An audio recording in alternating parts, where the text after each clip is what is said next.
Today we're going to talk about keyboard customization in DaVinci Resolve. To do that, you go to DaVinci Resolve and then click keyboard customization. This panel will show up and you'll be able to customize all of the keys using all of the crazy commands within DaVinci Resolve. It's pretty extensive.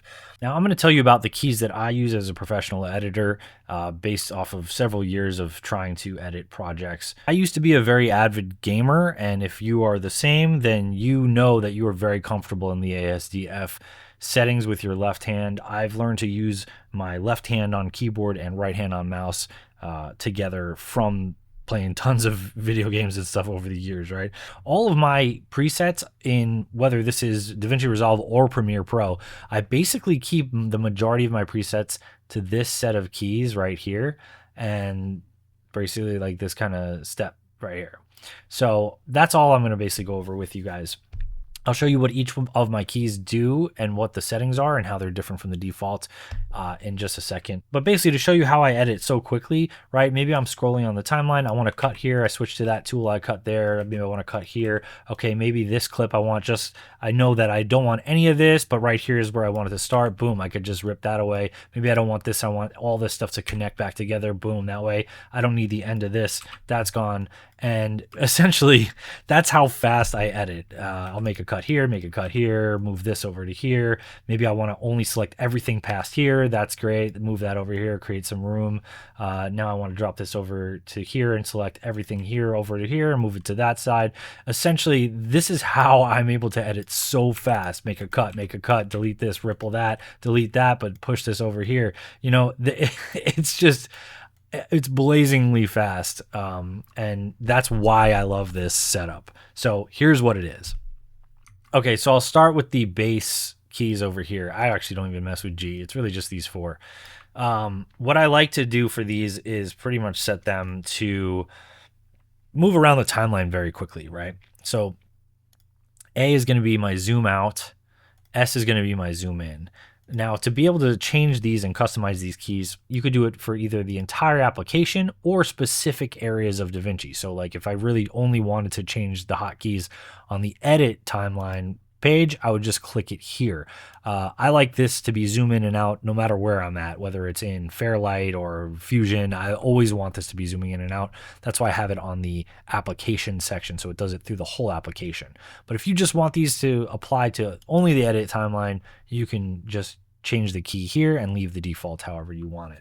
Now to change the key, essentially you just want to find the actual command. So in this case, like if I was looking for zoom, I could just type zoom, and here it is. Zoom out, A. You could hit plus to add another key. You just hit the letter A and it will add it to this list. See, now I just hit escape. So now it thinks escape is going to be there, but I don't want that. But that's how you basically do it. That's how you create these shortcuts. And so to keep the video short, I'm just going to show you what each one of these does. A is zoom out, S is zoom in. Go to my timeline and zoom into that to wherever the playhead is, and A will zoom out. So I can really quickly change the size of this timeline and see where everything is. If I need to zoom into this clip to see where the audio is, I can do that, make a cut, and then back out really quickly back to where I was going. The next key I'm going to go over is D. What I like to change D to is, see, you can see the default is enable clip, but on my edit timeline, it is delete selected. So if you search on here for delete selected, you'll be able to find that. And F I use as ripple delete. Now I'm going to go over these two as well as Q and W. What I do for Q is actually ripple. If you click on this, you'll see it's ripple under trim, ripple, start to playhead. And W is ripple end to playhead. So I'm going to go over these four right now as well. Now, if I have cuts here, D is going to simply just delete the clip. Super easy. D is for delete. It just makes sense in the brain, and that's just how it works. It will just remove the clip.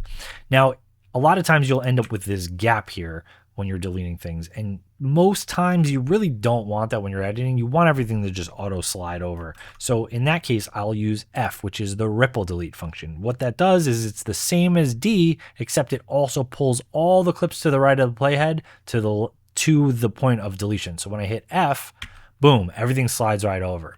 That saves so much time. It seems like a little thing, but when you have a million of these little things happening in your edit, it adds up very quickly. So that is D and F. Now, what do Q and W do? Beginning of playhead and end of playhead. So let's say I see all this dead space in my audio here, and I can see that none of the sound actually starts until here. Maybe I want to delete everything from here up to this point and start here. Well, you could do a cut. You could go here and delete it. You could hit F to ripple delete and bring it all over. But even faster than that, faster than making cuts, is to just go to the point that I want, hit Q, and it'll auto cut to the beginning of that clip. It's that fast. Now, vice versa, if I don't want any of this noise and I just want this piece of this and I want to cut from here to the end of this clip, that's when I'll hit W, and that'll do it on that side. So basically Q to go left, W to go right, D to delete a whole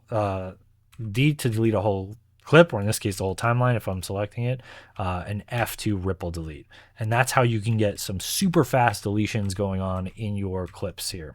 Now for the next two major keys, I've got C and I've got V. C I changed to the blade edit mode. Now there's two ways you could even do this. You could actually change it to just do a blade cut. That's even faster than this mode, but for me personally, I don't like it because I tend to not be accurate in where I place my cursor. If you are accurate and you know where you're placing your cursor is where you want to make the cut, definitely change it to blade cut. That way all you have to do is press C and it will just make a cut wherever you are already. I like to actually switch to the blade tool because I'll make several cuts in one and then switch back to the regular tool. So I have C going to blade edit mode, even though B is the default for that. I like it. It's just closer. It's by my middle finger down here. And then F is normal edit mode. So essentially when I'm using that, I'm in normal edit mode because you can see the mouse cursor. I'll hit C to flip to the blade, and then I'll make my cuts wherever I need it, and then V again to go back to the cursor. And now I can select everything. C to go back to cutting, V to go back to selecting. So that's pretty much the major tools here. Now, a lot of times, maybe I want to add a clip to this, right? Maybe I want to drag something into this timeline, but I want to move some of this. The typical way that people will do that is you'll do a whole selection like this and you'll drag that out. And that's fine when I have this little amount of clips.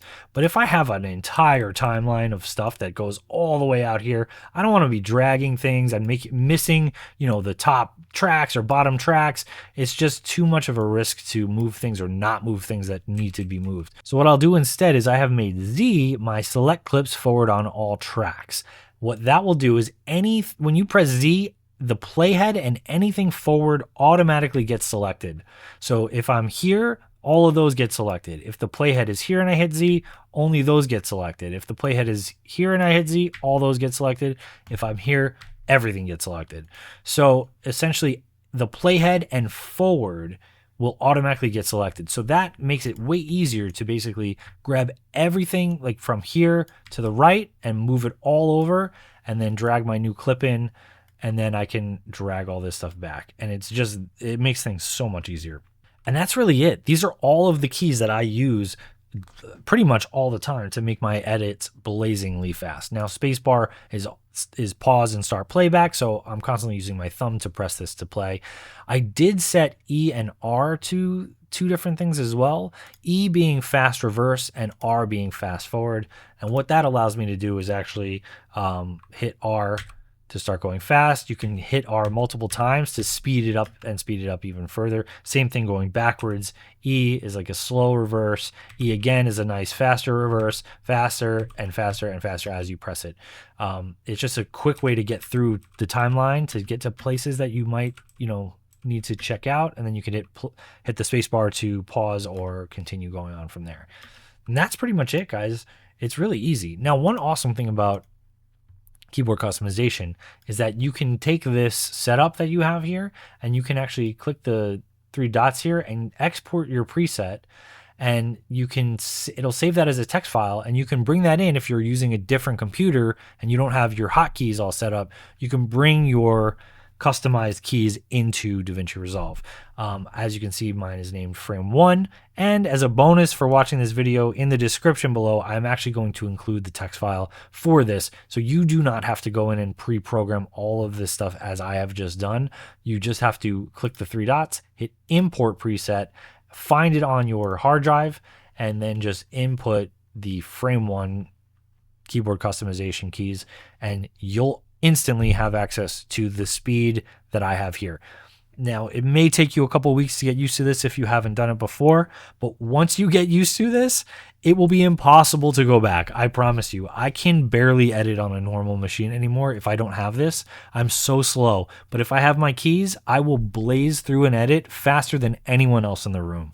And that's pretty much what it comes down to. So hope you enjoyed this video. If you liked it, definitely give it a nice like. The more likes I get on this video, the more YouTube will recommend it to others so that they can see this and learn and become better as well. Let me know in the comments down below if this was helpful to you, or if you have any custom keys that you can't live without. I want to know, because I'm always looking to become better at editing.